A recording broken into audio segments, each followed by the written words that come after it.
नमस्कार, जय हिंद, वंदे मातरम। स्वागत है सभी का आपके अपने YouTube प्लेटफॉर्म यूबीएम क्लासेस में। दोस्तों, आज मैं आपके लिए क्लास लेकर आया हूँ हिंदी की। हिंदी में आज हम पढ़ने वाले हैं काल। जैसा कि दोस्तों आज आपको अवगत हो गया होगा कि यूपी टेट का भी नोटिफिकेशन आउट हो गया है और सी टेट के फॉर्म तो ऑलरेडी अप्लाई हो रहे हैं। ठीक है, तो ये टॉपिक आपके लिए हिंदी के लिए बहुत ही महत्वपूर्ण हो जाता है। 1 से 2 नंबर 100% पेपर में फंसने होते हैं, यानी कि 1 से 2 नंबर ये टॉपिक आपको दिला जाएगा 100%, है ना। तो इसलिए ये टॉपिक हमारे लिए इम्पोर्टेंट हो जाता है। तो इसलिए आज हम पढ़ने वाले हैं काल और क्लास होने वाली है हिंदी की। दोस्त, क्लास को शुरू करने से पहले अगर आप चैनल पे नए हैं तो चैनल को सब्सक्राइब करें, बेल आइकन को प्रेस करना ना भूलें, जिससे कि आने वाली वीडियो की नोटिफिकेशन आपको पल पल मिलती रहे।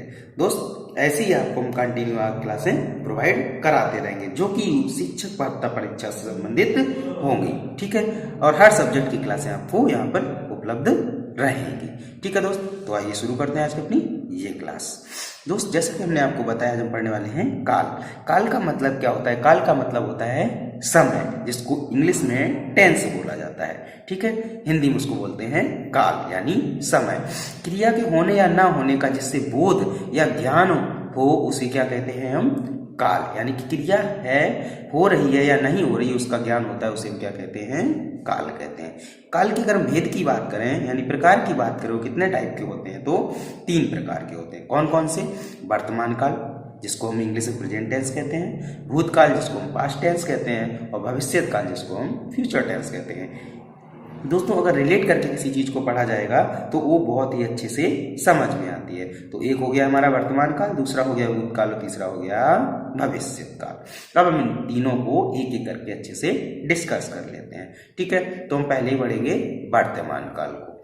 तो वर्तमान काल की अगर हम बात करें, जहाँ क्रिया का आरंभ होना तो पाया जाता है परंतु क्रिया की समाप्ति नहीं होती, यानी क्रिया कंटिन्यू होती है, अर्थात जहाँ क्रिया जारी रहे, चल रहे समय में होने वाली क्रिया वर्तमान काल की क्रिया कहलाती है। वर्तमान काल के भेद की अगर बात करें, तो मूल भेद की बात करें तो 3 प्रकार के होते हैं। प्रयोग के आधार पर बात करें तो 4 प्रकार के होते हैं। कौन कौन से? वर्तमान काल के जो 3 मूल भेद हैं वो कौन कौन से हैं, उनके बारे में हम देख लेते हैं। पहला है सामान्य वर्तमान काल, जहाँ क्रिया सामान्य तरीके से आरंभ हुई हो परंतु समाप्त ना हुई हो, यानी शुरू तो हुई हो लेकिन समाप्त ना हुई हो। दूसरा पॉइंट क्या है? मूल क्रिया धातु प्लस ता ती ते और हैं हो हूं लगा होता है, यानी मूल क्रिया के साथ में ता ती ते मिलेगा और हैं या हूं या हो मिलेगा। जैसे वह स्कूल जाता है, अब जाना तो मूल क्रिया हुई, उसके साथ में क्या लगा है? ता लगा है, और पीछे क्या है?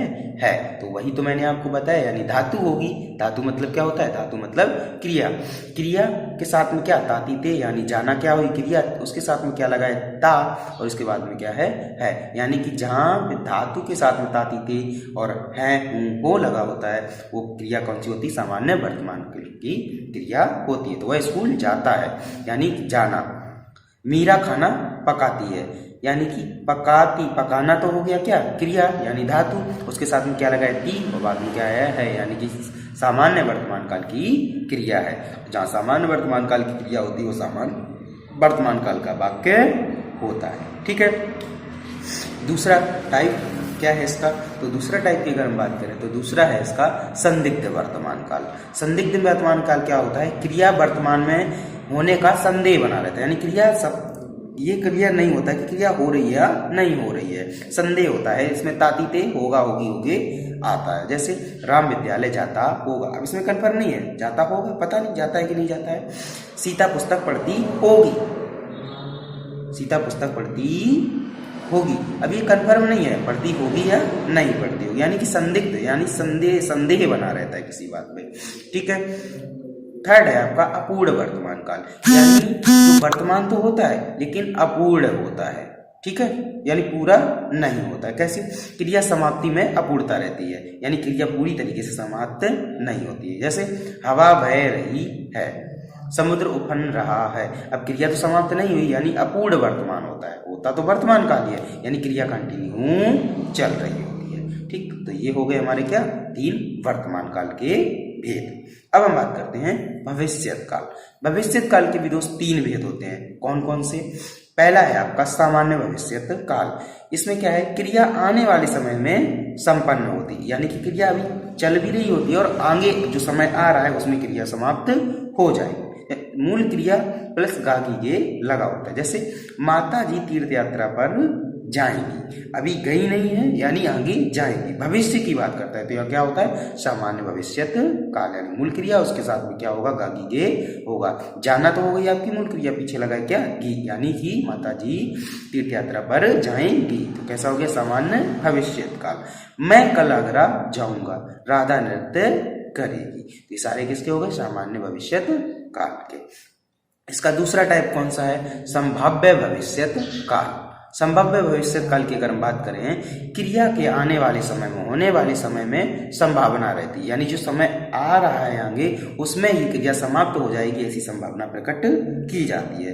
वाक्य में संभावना को प्रकट करने के लिए शायद, हो सकता है, लगता है, संभव है का प्रयोग होता है। जैसे शायद मैं कल ना आऊं, एक संभावना प्रकट कर रहा है। कोई भी बंदा हो जैसे कह रहा है कि शायद मैं कल ना आऊं, मान लो कहीं भी जाता है और वहां से बोल रहा है कि किसी दोस्त से कि शायद मैं कल ना आऊं, यानी कि ये कंफर्म नहीं है बट वो बोल रहा है कि हो सकता है कि मैं ना, हो सकता है आज वर्षा होगी, ये क्लियर नहीं है, यानी कि संभावना प्रकट की जाती है, वहां क्या होता है संभाव्य भविष्यत काल होता है। ठीक है दोस्तों, ये हो गया दूसरा टाइप। अब इसका देखते हैं भविष्यत काल का तीसरा टाइप। तीसरे टाइप की अगर हम बात करें तो तीसरा टाइप होता है हेतु हेतु मद भविष्यत काल, यानी कि एक कार्य होता है और उसका एक कारण होता है, यानी कारण होगा तभी वो कार्य संभव होगा। जैसे मिश्र वाक्य के वे सभी उदाहरण जिससे क्रिया आने वाले समय में संपन्न हो, यानी क्रिया तो संपन्न हो रही होगी लेकिन आने वाले समय में। जिस वाक्य में दो क्रिया परस्पर निर्भर होंगी परंतु दोनों क्रिया आने वाले समय पर संपन्न होंगी, यानी कि दो क्रियाएं होंगी, दो वाक्य होंगे, एक दूसरे पे डिपेंड होगी, जिससे मिश्रित वाक्य होते हैं ना, सेम वही कंडीशन, वाक्य तो होंगे, एक वाक्य होगा वो दूसरे पे आश्रित होगा। जैसे यदि परिश्रम करोगे तो सफलता अवश्य मिलेगी, अगर आप परिश्रम करेंगे तभी सफलता मिलेगी। एक कार्य है दूसरा कारण है, यानी कि अगर आप परिश्रम नहीं करेंगे, परिश्रम करेंगे यानी क्या है कार्य है, तो सफलता अवश्य मिलेगी, ये क्या है कारण है। यानी कि अगर आप कार्य करेंगे तभी उसका कारण पता चलेगा। यदि बारिश होगी तो फसल बोएंगे, अगर बारिश नहीं हुई तो फसल नहीं बोएंगे, यानी कि एक वाक्य दूसरे वाक्य पर आश्रित है। वहां पे क्या होता है हेतु हेतु मद भविष्यत काल। बिजली चमकेगी तो वर्षा होगी, ठीक है, अगर बिजली नहीं चमकी तो वर्षा नहीं होगी, यानी कि एक वाक्य दूसरे वाक्य पर क्या है आश्रित है। ठीक है, तो जहां वाक्य आश्रित होते हैं और एक कार्य होता है दूसरा कारण होता है, वहां पे क्या होता है वहां पे दोस्त होता है आपका हेतु हेतु मद भविष्यत काल। ठीक है दोस्त, अब अगला टाइप डिस्कस कर लेते हैं। तीसरा है और अंतिम प्रकार है आपका भूतकाल। भूतकाल की अगर बात करें तो ये 6 प्रकार का होता है। भूतकाल की अगर हम बात करें तो 6 प्रकार के होते हैं। कौन कौन से, हम एक साथ ही बहुत ही आसानी से समझ लेंगे इसको। कैसे, इसके 6 टाइप पहले तो देख लेते हैं कौन कौन से हैं। सामान्य भूत, आसन्न भूत काल, पूर्ण भूतकाल, अपूर्ण भूतकाल, संदिग्ध भूतकाल और हेतु हेतु मद भूतकाल। अब देखते हैं ये कैसे।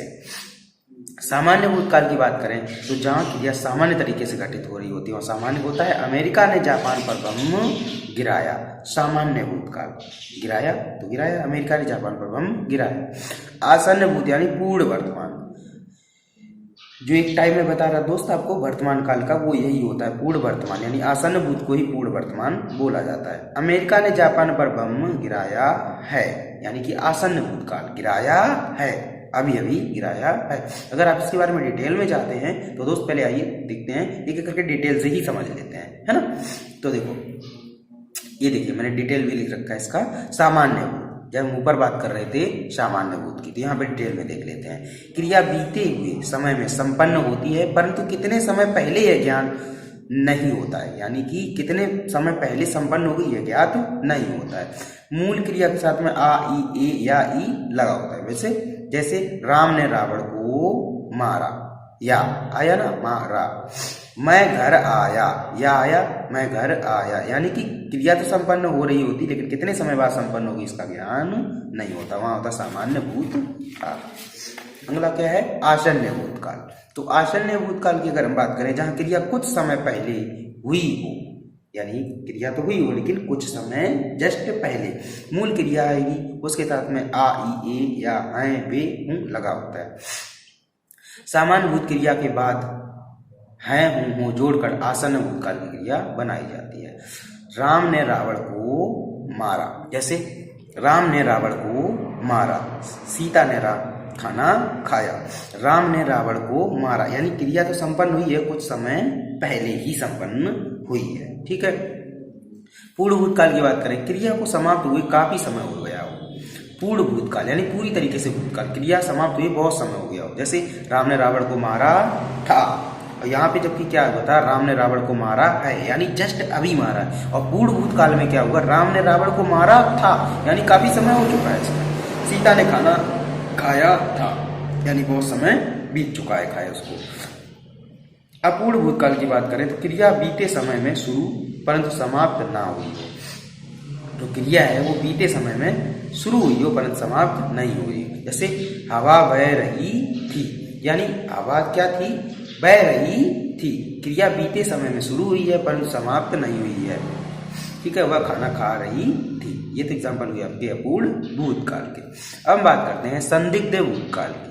संदिग्ध भूतकाल में क्या होता है, मूल क्रिया होती है उसके साथ में होगा होगी लगा रहता है, यानी कि क्रिया कब संपन्न हुई होगी ये संभावना प्रकट की जाती है, जिसको दूसरी भाषा में करें तो संभाव्य भूतकाल भी बोल सकते हैं। इसको संदिग्ध भूतकाल कहते हैं।